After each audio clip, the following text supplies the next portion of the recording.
Hello, and welcome back to Hope Beyond the Broken. We're so excited that you guys have decided to come back and join us this week. Please share, subscribe to our channel so we are able to continue to bring this positive feedback and positive stories to you.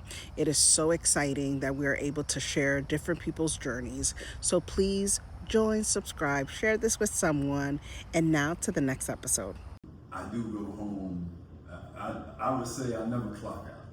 So when I go home, I've played freeze tag and red light, green light at 11:30 at night when I get home. Yeah. So I try my best not to give anything more than I give my family. Yeah. However, I do know, like Mr. Fuller say, this is 7 days a week. So I am gone a lot. And I am very appreciative of having that family that they understand. I wouldn't say that it's always a peaceful. Exactly, right. So with that's that, like you said, that is understandable that I'm gone a lot.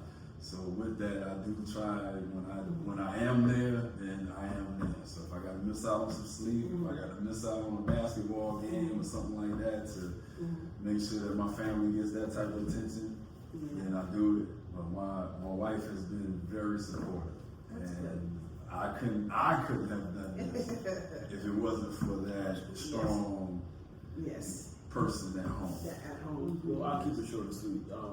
Anytime you're trying to accomplish something great, there's always going to be a huge sacrifice. Absolutely. You know, so I'll just leave it at that. It's been a sacrifice. I think we've all probably done a good job of explaining that to our families, and they've been understanding for the most part. I think once they see the impact that we're having on these, we're actually changing Yeah. the trajectory of some people's lives. These young boys. So when they come to the Christmas party, when they see the social media, they see the young men that's never been sung a happy birthday song. You know what I'm saying? That's emotional. It's like, wow, this kid is 17, who's never been sung a happy birthday song. So, you know, I think that sacrifice, like Mr. Brady was alluding to, once they see the sacrifices that they're making and we're changing the trajectory of some of these young boys' lives, I think that speaks volumes for what we're doing. So. Yes. And Sarah and I can relate because our parents started ministry when I was 11. Wow. She's the third child, so she was what, like 8 or something like that, 7. So we were very young when we started ministry, and before my dad started ministry, he told my mom, and she's like, well, God hasn't told me nothing. And so, you know what I'm saying? So I know what that looks like, you know what I'm saying? Having that tension that yes, we want to do something for the Lord, but then again, what does that look like for us? Right. And so he waited. He didn't have to, but he waited until my mom came around and one day told him, hey, I feel the calling because, you know, she knew what that was going to cost. Okay. And so, but over the years, then it was, you know, my mom started singing internationally. Then we all started traveling. He's preaching and he's evangelizing. You know what I'm saying? So it does at some point takes a toll, whether it's you're not with the family, you still see everything, but also, you know, learning how to balance. I would say it's a balance. It's a balancing act, but I congratulate you and I honor your wives and your family for, you know, sticking it out because it is hard and not everybody can understand what that really looks like. And so we definitely honor your wife and your family, and we're so grateful for them to give you guys the opportunity to give this gift to these kids. Exactly. So we are. So we love you, moms. And so in this, I want, before I start getting more into the details of what you guys are doing and stuff like that, you guys all bring unique gifts to this. And so if we didn't tell you, as you can see behind us, this is, they are the founders of several homes for kids that come out of the DCF system. And so I wanted to put that as a precedent so then when you hear them talking about it, you'll know exactly what they're talking about. So they're gonna, if you guys can tell us a little bit of what you guys uniquely bring to the program, and then maybe tell us like how many people, you know, I know you said like 35, and talk to us a little bit more about the kids and a little bit more of the background on that. Well, yeah, no, you're exactly right. We all have a unique set of skills.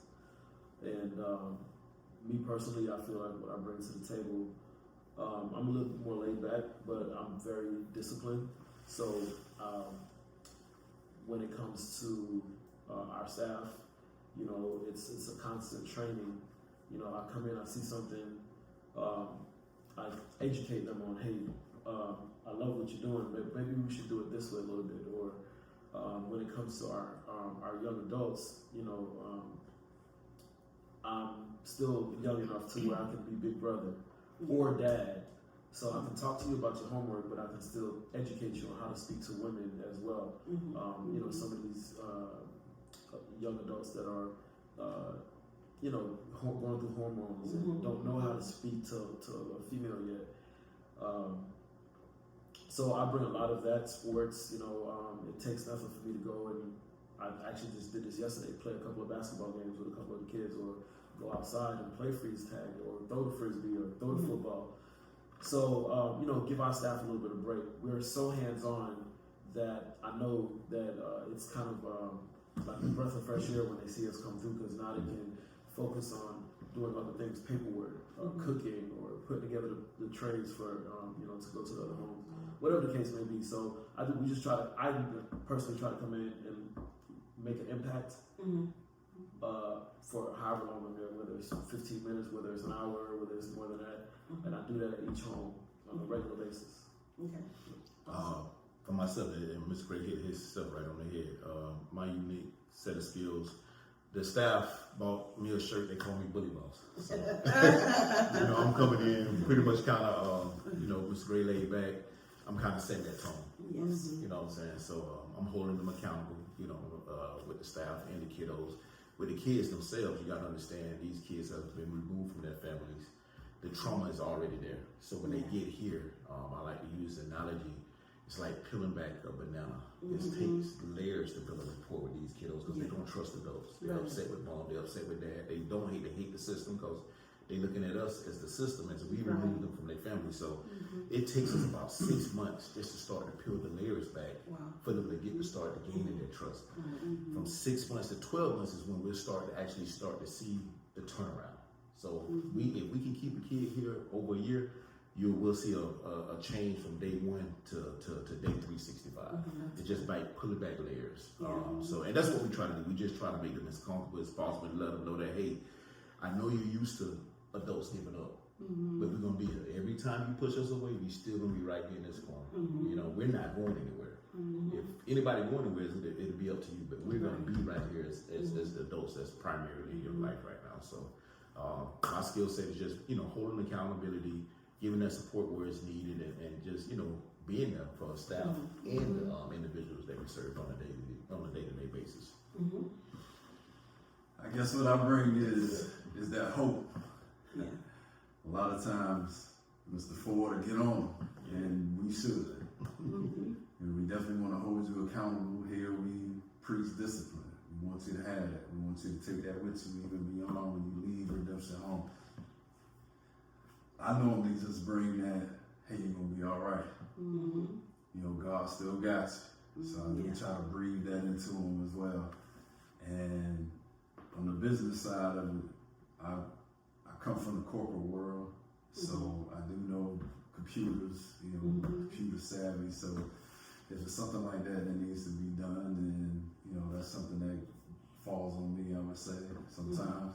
And also dealing with some of the repairs around here. You all know that they done tore some stuff up in it. So at any given moment, you can catch me with a screwdriver or something like that. So that's my dynamic, though, I would say. So I bring that to the table. Just give them some hope.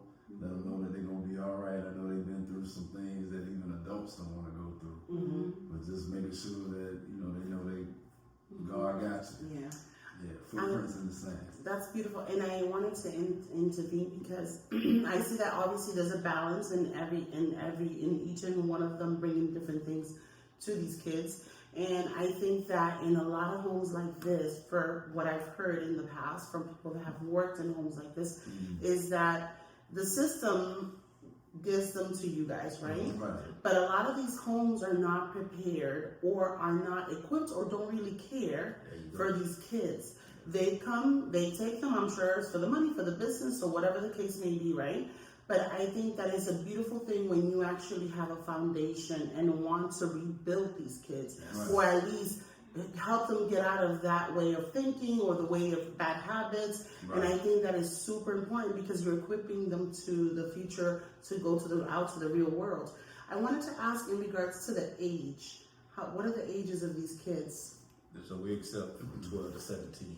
I want to piggyback off your question. When they do come into the system, usually, I'm going to give you all a quick wraparound. Usually, these self-removed from the families, they go to a private investigator, and then they assign the caseworker, and they just drop it off at the group home. You know, kid has no say-so where they're going.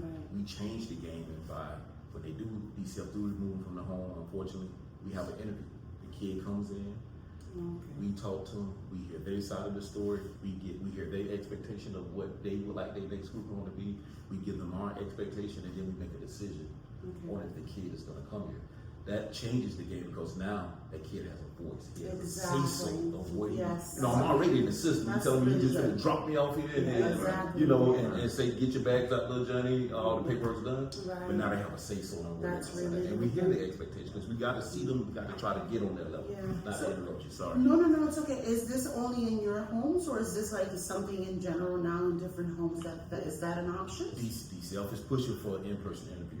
Yes. It's Yeah. definitely not it hasn't been a It's not a norm. It's not a Right. common practice for a very long time. So we've been pushing that though, right? And DCF is clapping back That's saying, good. hey, they're asking the other providers, have these in-person interviews. So most of them have like a Zoom, but we want them to come see the home. Yeah. That energy is different. Come see the home, meet us as the owner. Yeah, let them get that say-so. This would be your room possibly. You know, walk the house, look at our expectation, look at our rules. Let us hear your side of your story. That's really good. Yeah. My heart just gets so big. know. Because that's like to us, that's like always been like young people. In a crucial age, In too. a crucial age. Young people have always been a part of our calling in our ministry, but we've always been drawn to the young people. Oh, And so always. always young people just calls and gravitate to us and everything like that. And so to me, it's like my heart just like expands because I'm like, I just want to like just pick them up, just have those one-on-one conversations. Because you know, in my house, I'm usually the disciplinary, so I can manage both. Okay. But also, it's just that instinct of being able to like protect them and nurture them and teach them and all those things that come together. So I'm so happy that you guys are taking it. It's almost. It looks like, and I believe it is, a full circle thing for them. And it's also by you guys giving them the voice, it's really like you have the option to either blow this out of the water or really make it work for you. Like you have that opportunity, and I bet, and we'll get into more maybe individual stories of kids that can either do it, blow it up, or not. And it could be for so many reasons, right? But yeah, definitely it is a very it is very heartwarming, and also want to give you guys your flowers. You guys are doing a great job. Yeah, you guys are doing a great job, so keep doing it. Yes. So I have a question. These boys often come from incredibly difficult situations. How do you balance structure and discipline with compassion? Which I think we spoke a little bit about it right now. Yeah. It's back again, pulling back those layers to build that rapport. Us taking them, our staff, you know, we incorporate staff, taking that 5-minute ride to school, have conversation, build. It's all about building rapport. Right. If you can start building that rapport, because just because I say go clean the kitchen, it's different when they have that respect for me and I build a rapport. You're gonna clean that kitchen just because, you know, just because it's the right thing to do. It's that respect level. So it's all about building that rapport, peeling back the layers of pain, you know, whether it's drugs, sexual assault, all those, you know, just like peeling banana. So that just comes over time with rapport and that balance and trick. So when they first get to us, we already know they're gonna have their guard up. So give them a little time, give them a little space, we go over the rules and all that good old stuff. And as they see that we are consistent, those walls start to come down. oh man, that's the same thing that they told me last week. Bedtime was at 9 o'clock. Wi-Fi goes off at this time. We eat dinner at 6. All the kids really want is that structure. They haven't, the ones that has been removed, they haven't had structure. They resisted at first, but when they said, oh man, this is the same routine. It's not as bad It's as not I as thought. bad. I'm safe. I get up Yeah. now. I get 3 meals a day. I got people that genuinely, now this takes a while, that genuinely cares for me. They actually love me. So, Well, just like Mr. Ford said, all of our kids have a relationship with us. And we're the co-founders. That's So, important. and we do have staff. Yeah, So it's not like no one is here, right, but you're gonna see us exactly. Yeah. most days. And when I say most days, probably 360. Wow, guys, wasn't that great? It's so amazing that we are partnering with so many different businesses. This one is benefiting the community.